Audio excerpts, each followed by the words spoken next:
pregnancy, nursing, monthly hormonal shifts, and menopause.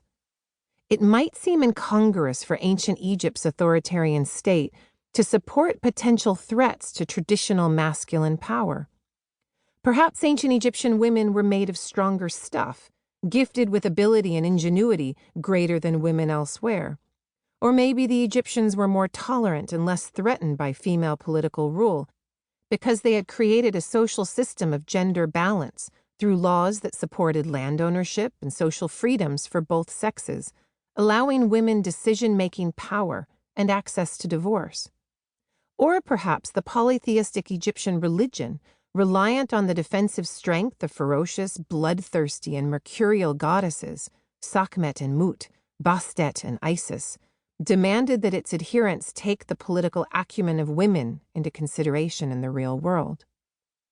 Whether women are too hormonal, grudge-bearing, untrustworthy, self-interested, child-oriented, or simply too softly feminine to hold real power is certainly a topic of discussion still, underscored by the 2016 U.S. presidential election between Hillary Clinton and Donald Trump. But these ancient Egyptian female rulers, though long dead, haunt us across the generations with their forthright presences, their intentions, and their unabashed authority, forcing us to question the reasons for their influence and continued relevance today. They demand we query why our grandmothers, mothers, sisters, and daughters are always swimming upstream no matter how much they hustle. Why did women achieve such levels of formal power in ancient Egypt when so many others across time, up to today, have tried and failed? Once upon a time, there were women who ruled the world.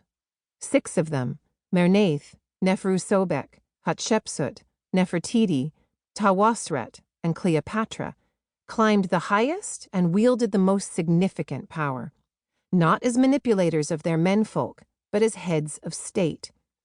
Each started as a queen, a mere sexual vessel of their king, but each became the chief decision-maker, and 5 of them served as king outright.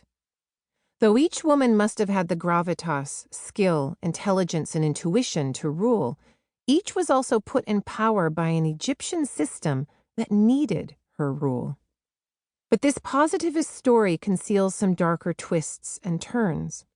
These Egyptian women were power brokers, to be sure, educated for complex tasks and supreme leadership, ready to hold the highest position, able to see and move the pieces on the board.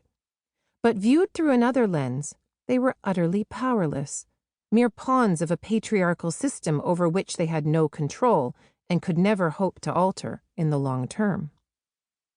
Allowed into positions of real and formal authority, in the end their power was a short-term illusion each time it occurred. These female kings were mere placeholders for the rightful masculine leaders who were too old or too young to rule or hadn't been born yet. Often the men who came after them erased or omitted their names from the formal king lists of monarchs created by the royal temple. In the long run, ancient Egypt was no less cruel and oppressive to women than every other complex society on earth. But here, they snatched the gift away after graciously bestowing it. So even ancient Egypt, the only state that consistently allowed female rule, suffered a woman leader only when it had to, expunging her from the eyes of her people as soon as possible.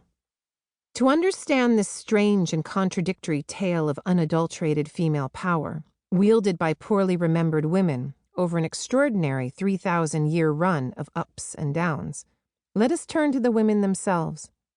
If we follow their stories, their decisions, their circumstances, if we attempt to see into their private and public lives, then maybe we can comprehend how they ascended to the highest echelons of political power in the richest and most successful land of the ancient Mediterranean and North African world, only to be harshly judged for taking the power that had been freely given to them.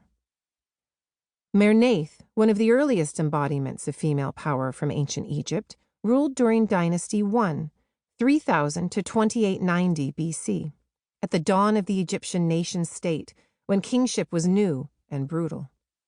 She never took on a formal position, but she appeared in king